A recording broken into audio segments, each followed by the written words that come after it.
I actually live for fake dating / fake married. I don't know what that says about my psyche. Honestly, you can rip that trope from my cold dead hands.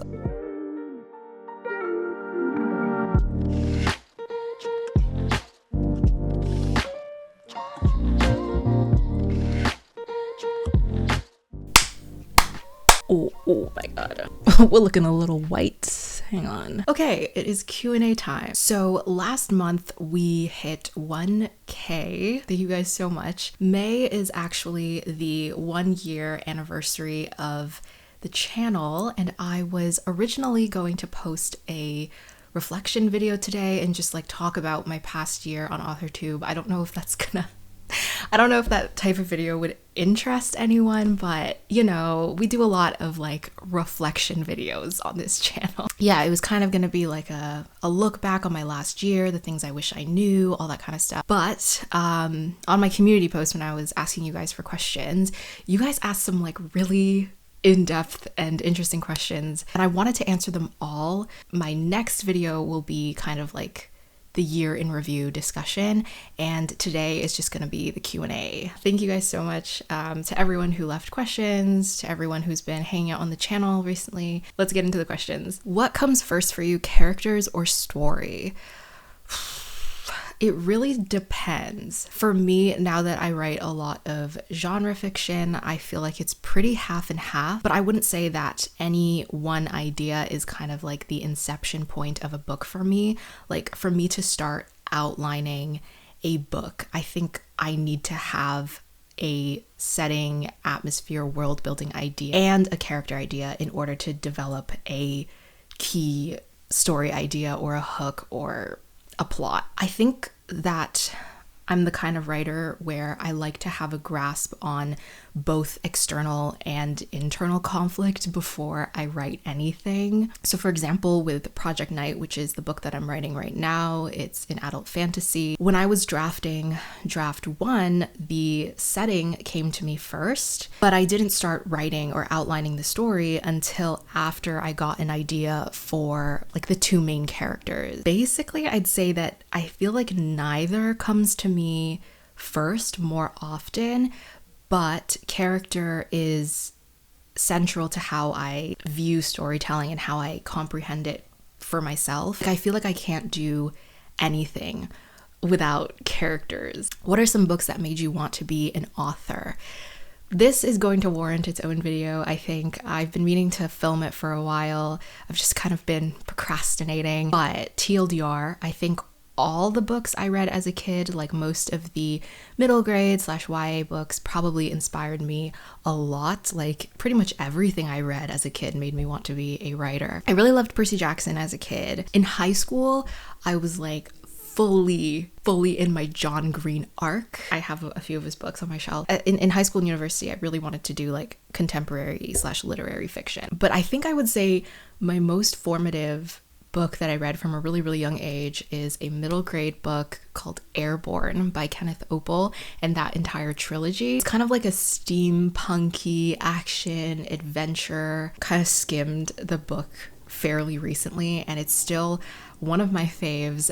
I think that book, along with shonen anime, probably contributed to me wanting to become a sci-fi fantasy writer. Do you find it harder / easier to film or to edit? Editing definitely is the bulk of doing YouTube. I think most creators will tell you that filming does not take as long. I would say though, editing is harder, but I actually really enjoy editing.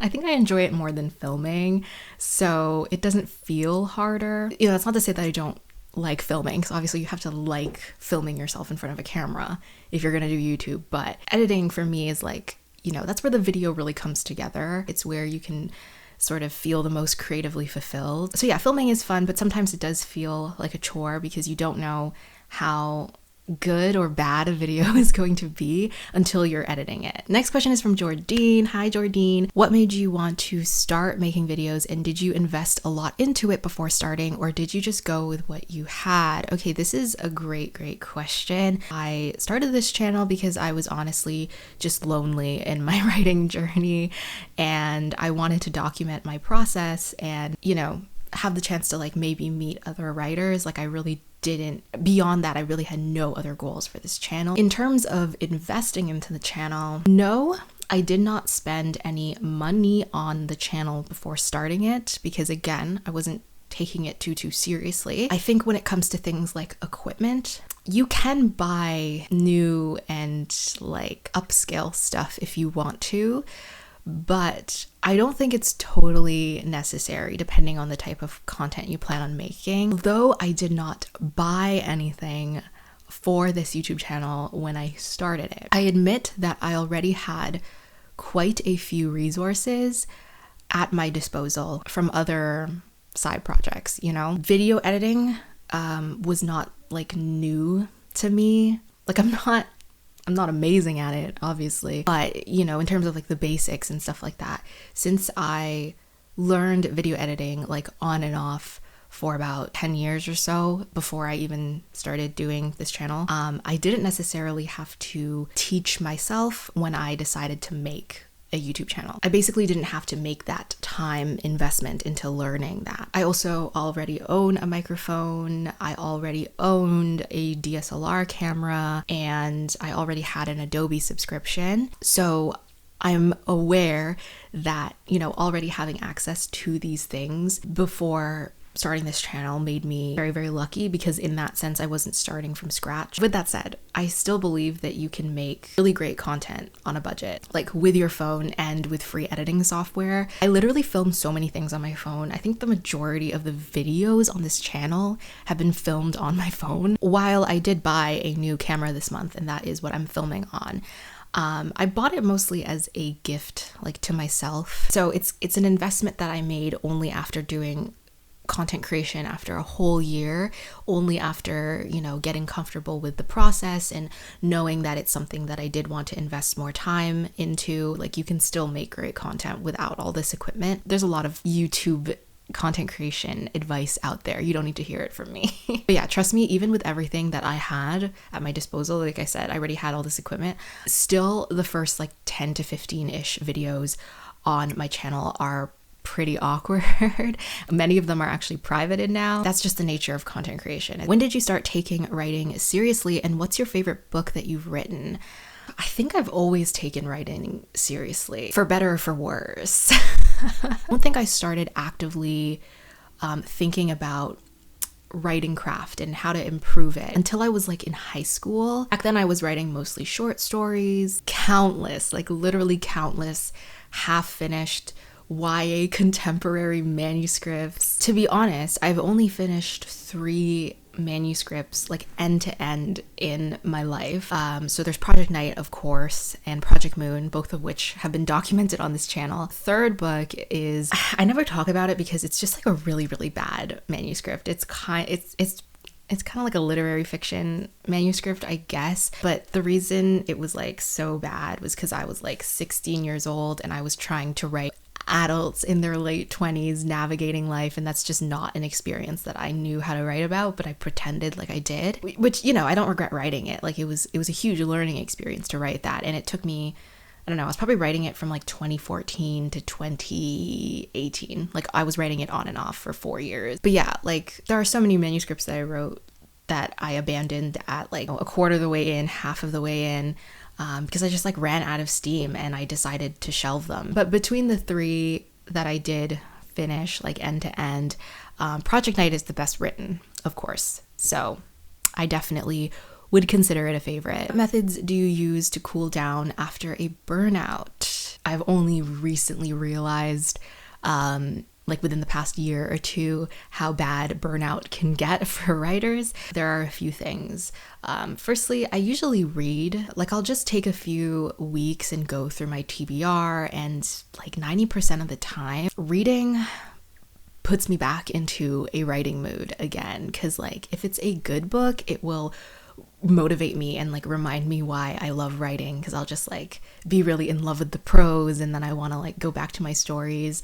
And if it's a bad book, it will also motivate me because I will stop and think to myself, you know what?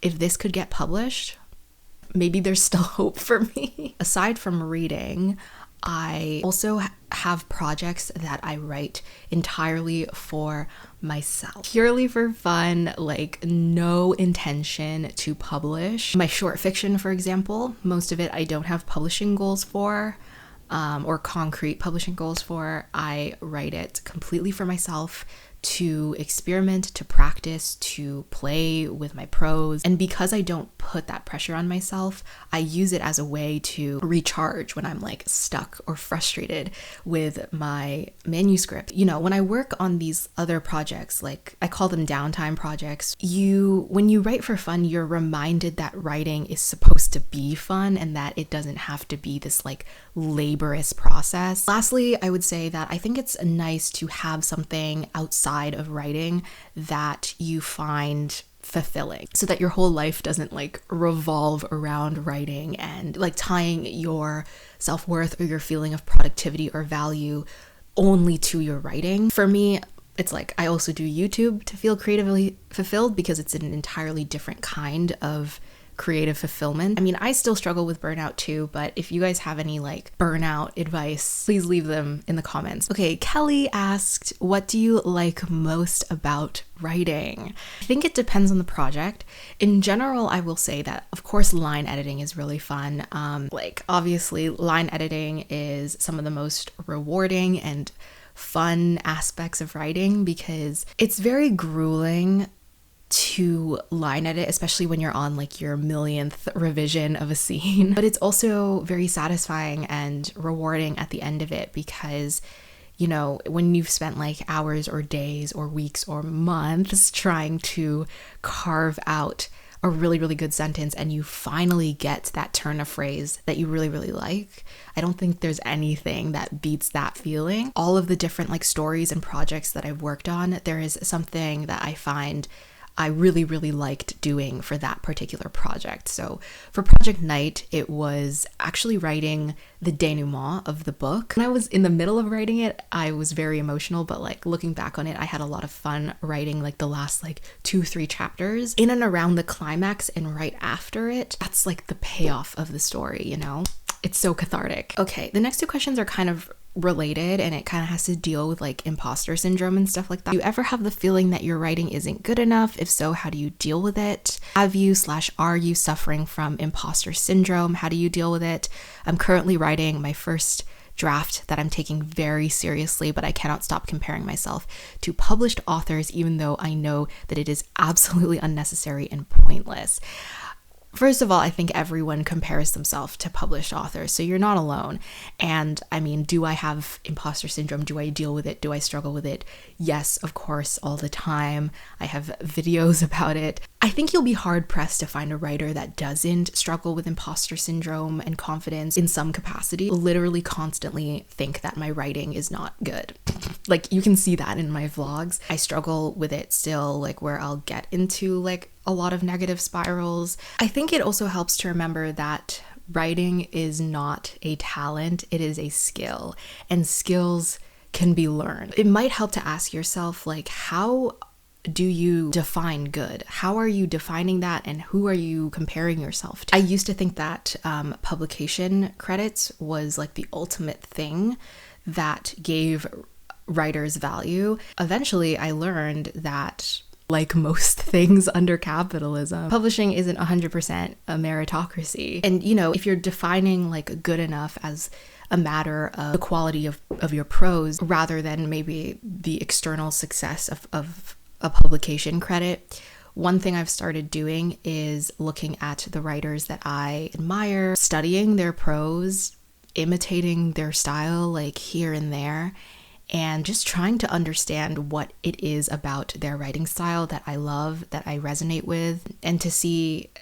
if that can fit into my own writing style. Even though my writing is like not where I want it to be, I can look back on my prose from like as recently as a year ago, and I've seen improvement. You know, I've been writing for pretty much my entire life, and I too, when I was younger, thought that I would never get better. But I really think it's helped me to just accept that writing takes a lot of time, and the writers that you look up to have been literally honing their craft for years and years and years, and they have struggled just like you just haven't seen it, right? You don't have to get so hung up on one project to the point where it controls your like entire relationship with writing. Jump around projects, try new things, find your writing style. You're gonna surprise yourself with like what you're capable of. Are there any tropes, cliches, character dynamics that you're actively trying to avoid, deconstruct, bring nuance to in your current whips?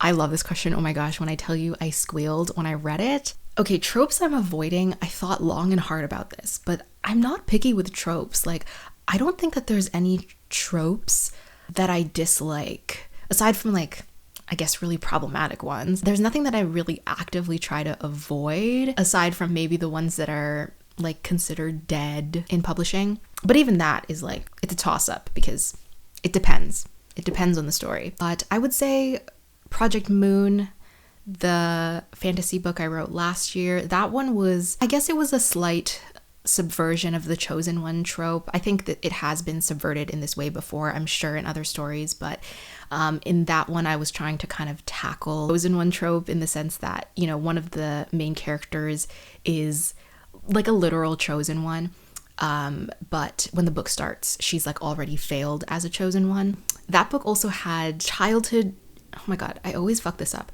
childhood rivals to friends to enemies to lovers, which is such a fun dynamic. I think that was actually one of my favorite parts about writing the first draft of Project Moon. Project Night, my current whip, a trope that, oh my gosh, I don't think I've ever said this in a video before. A prominent trope in the book, well, I wouldn't say prominent, but it's definitely a subplot. There's like a fake relationship subplot in Project Night. Like, it's not major, but it's definitely there. It's like a C plot, I guess you could say. Like, sorry if you hate fake relationships, but I actually like I live for fake dating / fake married. I don't know what that says about my psyche. Honestly, you can rip that trope from my cold dead hands. I probably wouldn't say that in Project Night I'm deconstructing the trope in any way or subverting it, but I would say that now that I'm in revision, I am trying to tinker with the nuance of that trope and weaving it into the story as tightly as I can, because like I said, it's not a major part of the story, but it is something that the main characters have to do in order to achieve some goal that they have. It's a lot of fun. It's a lot of fun to write that trope. I think what I really like about it is that the whole trope is really about how strangers / enemies or friends or reluctant allies, whatever it is, put into a situation where they have to pretend to be closer than they are in order to achieve some kind of external goal. And I think that process from going from like reluctance to vulnerability is just so like satisfying to write. Another thing I think I'm trying to tackle with Project Night is to write some themes of like family dynamics. Family is a big part of Filipino culture, and Filipino culture is like central to Project Night. Family is very complicated, so I didn't want Anna and Felix, the two main characters of the book, to have parents that are completely out of the picture, but they have like complicated relationships and mindsets towards their families. And so I wanted to kind of build their backstory and, you know, a little bit of who they are, build it upon the concept of intergenerational trauma, how they are shaped by their parents and their upbringing in ways that they don't even realize. What do you do when you have a plot with no characters? Also, do you have any tips for character development? Okay, this is really interesting. I'm a very character-driven writer, so this is tough for me to answer. If you have any advice for this, if other writers have ever been in the same boat, feel free to answer this question as well. But there are a few ways to tackle this, I think. So one thing is to look at your world building. I don't know if you're a fantasy or a spec-fic writer, but if you are, this advice is a little bit more geared to that. If you're not, hopefully this still might be helpful. One thing is to look at your world building, or maybe a key mystery or plot point that you've brainstormed, and do kind of like an internal external conflict exercise. The external conflict is the tangible problem that needs to be solved. It could be like save the world or something like that, you know? Internal conflict is what a character is contending with personally. So, you know, what do they want? What do they yearn for? And what is stopping them from getting that thing? Consider what that key external conflict is for you. What kind of person in this story would be motivated to act to stop this conflict? And who would gain or suffer from this situation? And that's a character motivation right there. And you can kind of build around that. Alternatively, I think you can look at your world/plot and ask yourself, what aspect of the world do you want to highlight? Whose perspective do you want to be in? I don't know if this is helpful, but one thing that I consider when I'm brainstorming characters is something like social status, and what is their job? How do they move throughout the world? What does the world look like to someone of a higher social standing versus a lower one? And see if there's anything interesting you can develop from there. I also like to ask myself, what is the core theme or themes of the story, and what kind of person could I use as a vehicle to explore that theme? For example, in Project Night, a core theme of the story is the repercussions of colonialism. It's a very broad, abstract theme. How do I show that? I could show it through my characters. My two main characters they come from different social standings, but they are both people who are negatively affected by colonialism in different ways. Part of their stories are kind of built around that. Yeah, I mean, there are so many options. There are so many different ways to brainstorm character. If you're really struggling, honestly, like, there's nothing wrong with just picking a trope that you like and building off of that. Like, for my next book that I want to write, I literally started brainstorming my characters based off of the fact that I just really like the grumpy ex-ball of sunshine dynamic, and that's it. In terms of how to handle character development, the basic framework that I use is fears, desires, motivations, and I outline my plot usually around that. So what do the characters want? Why do they want it? What is stopping them from getting what they want? By the end, what do they have to sacrifice in order to get what they want? What new information have the characters learned along the way? How does this sacrifice/knowledge affect them, change them, challenge their worldview, etc.? So questions like that I just ask myself periodically as I'm writing. I know it's a bit of an oversimplification, but if you do find yourself struggling to develop a character arc, hopefully it might be helpful. In your current whip, who's the character who's easiest to write, and what do you think makes them such a joy to write? Any advice/encouragement for someone who can't seem to finish anything ever? Okay, I actually love this question. The character who is easiest to write.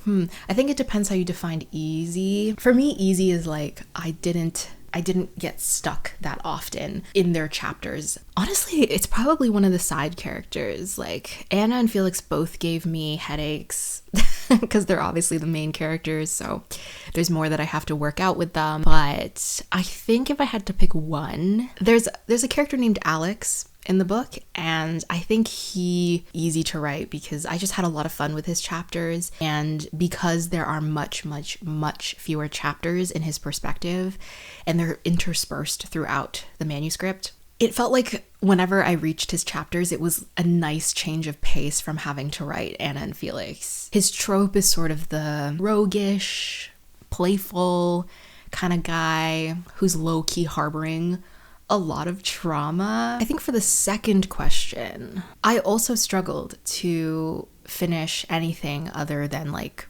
short stories.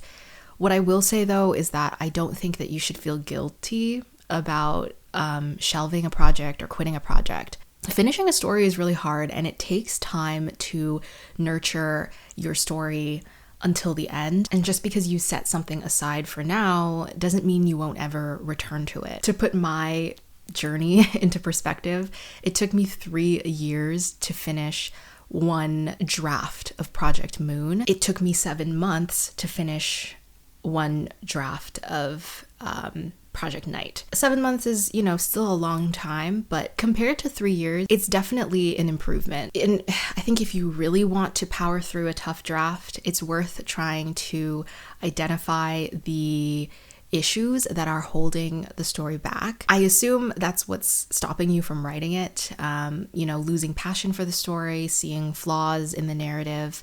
What I did for my WIP, even as I was writing draft 1 and running into roadblocks, I made a list of all of the issues that I was encountering, and then I would kind of brainstorm potential solutions for every single issue.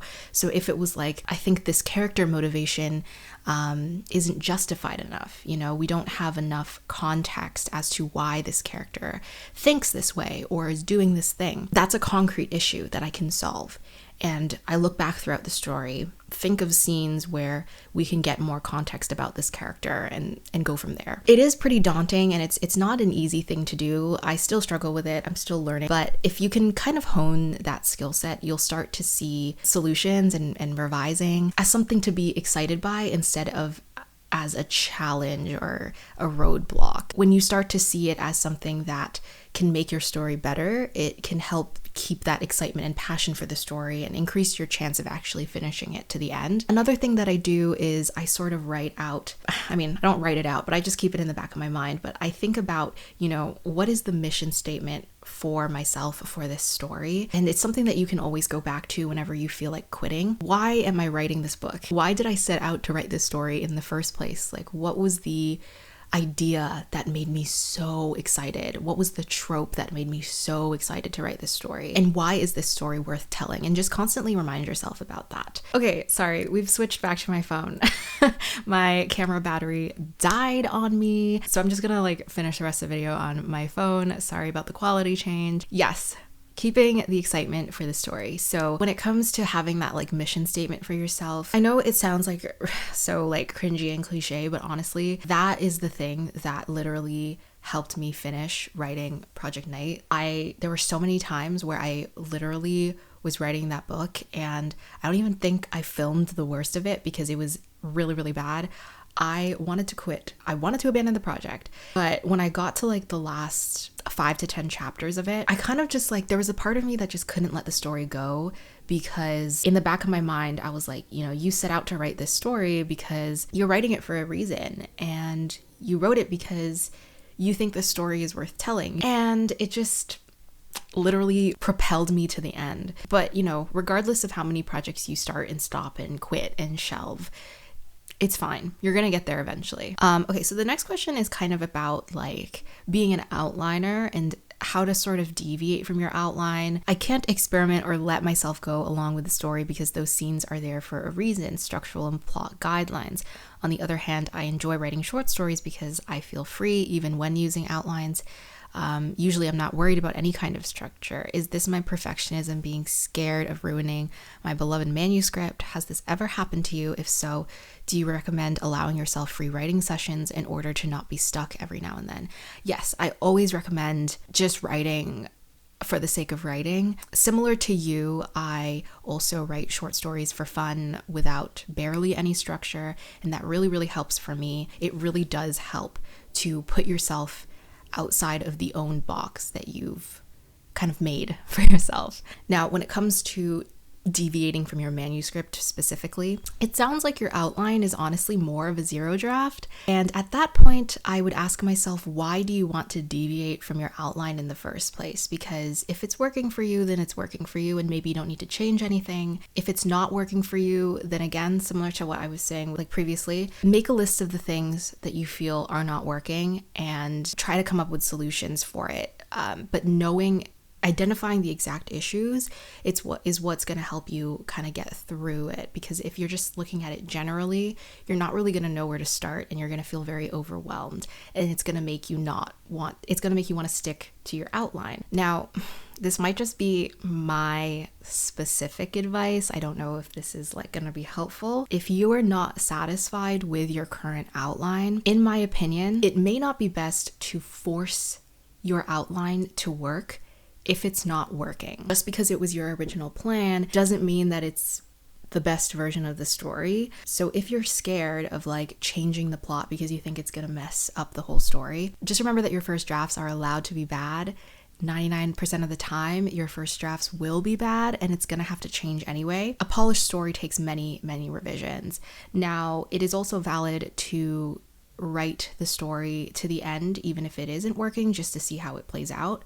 That's valid too. Like, you can still do that. Try not to treat your story like it's glass. You know, it's not gonna shatter the minute you make a mistake with it. Our stories, our characters, they're much sturdier than we think they are. And I think we as writers are capable of much more than we think we are. And if you change something and you realize you actually don't like it, you can always go back to your original plan. Like, nothing is set in stone. I know it's hard to let go of control because I'm also an outliner. When I make a change because I think there's a problem with the current outline, it's usually for the better.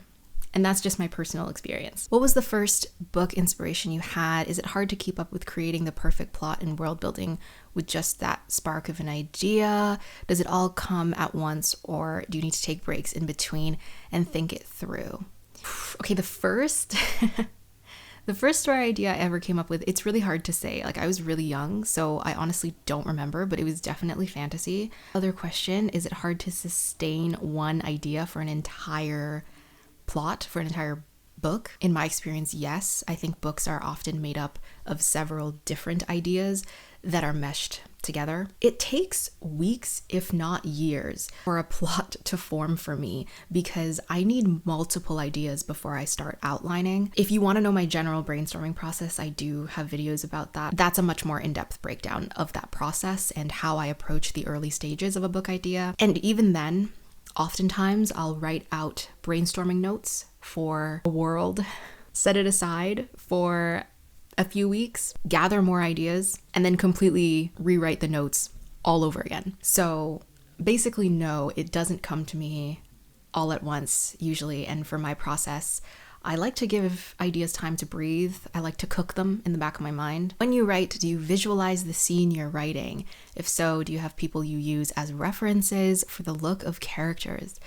Okay, I definitely do visualize scenes because I really don't know any other way to write. But atmosphere is often easier for me to visualize than characters. I don't know why, but I actually struggle a lot with visualizing characters, describing physical features. I do not use people as references for my characters personally. Maybe I should. When I'm writing, like for Project Night, obviously it's like inspired by kind of like early 20th century Philippines. So when I was doing research, like I was looking up what people looked like back then, but it was mostly for things like clothing and like how people dressed. But more than physical appearance, I feel like I care more and I focus a lot more on like the aura a character gives off. What are their habits? What are their like nervous tics, you know? More than like their actual physical features. Like obviously I do come up with physical features because I have to. But it's really hard for me. I'm still trying to learn how to do that. I also try to consider how the perspective of the narrator would influence how the character is described. For example, a sibling is going to describe a character differently than a spouse would, for example. I'm really bad at character description, so if you have advice for me, let me know. Okay, Rachel asked, have you written anything recently that you're proud of / love, and why? I was thinking a lot about this. You know, it's not often that I'm proud of anything that I write, which sounds really bad. I'm working on it, guys. I'm working on it. But last year, I think, was a big writing growth year for me. Yes, there are some projects that I started and I'm still working on that I really love from, you know, this past year. I think if I had to pick one, there's a short story that I've been working on called This Is Where We Dance, and I've been writing it since November on and off. And I've just been having so much fun with it. It's basically like a downtime piece for me. So it's about a group of teenagers in a small town that break into an abandoned historical building the night before many of them are supposed to like move away into the big city for university. I'm not done with it yet, but I think I love it because it really has given me this chance to experiment and to try new things with prose and form. Right now, I've set it up such that the night of the break-in is interspersed with the history of the city and this building and flashbacks of the characters. And yeah, it's really just such a joy to write, and I'm not always in the mood to work on it, but when I am, I feel really refreshed coming out of a writing session. And you know, part of that has to do with the fact that I'm just writing it for fun, but the other part of it is that I feel like I'm kind of like doing something different than what I'm usually doing with my manuscripts these days. What spec-fic authors / stories do you take inspiration from? What's a book you love that you really wish more people would read? This is hard. I think overall, I really love William Gibson's prose. I'm a big fan of David Mitchell's books as well. More recently, I read Nevo and Freya Marsk. I really liked their writing as well. A book that I really love that I wish more people would read. That one's tough. Actually, one of my favorite books is Penguin Highway by Tomihiko Morimi. It's kind of like magical realism, and it has like a child narrator, but it's not a children's book. It's literally like, imagine a Ghibli movie in a book. It's a very subtle kind of speculative fiction. Tonally, it's like one of my favorite character voices I've ever read, and the entire vibe of it is just so like whimsical. Another book that I really love, and this is not like, this book is very popular, The Lies of Lachlan Mora by Scott Lynch. I know it's super popular, but you know what? I need it to be more popular because I am like dying for a Netflix adaptation. Like I need like a limited series. Okay, the last question we're gonna answer today. Why do you write? Everyone has their own reasons, and lately I've been struggling to figure out what made me start writing in the first place, so I'd love to hear yours. This is such a lovely question. My answer is probably the same as many other writers. I don't think that there's anything new I can really add. I think that I write because I don't know how not to. I don't know if writing is like a nature versus nurture thing, but I feel like I was just born with so many feelings. It's a compulsion that I feel like will never leave me, and that's really how I've always seen writing. For better or for worse, it really is a compulsion. It's something that I do because I don't know how not to. It just always, whenever I'm not writing, it always eventually calls back to me. Lately, I think I've started to see writing as also a dialogue that I have with myself about my life, my vulnerabilities, my general experience of being alive. I think different stories reflect different facets of my personality, my interests, and I think through writing different stories, I learn new things about myself too. And I think the reason that I see myself as such a character focused type of writer is because I think I find a lot of catharsis in giving characters closure, building up these people and crafting their problems and insecurities, carving a path for them to overcome those things. Because I think in a lot of ways, I hope that I can also one day learn to overcome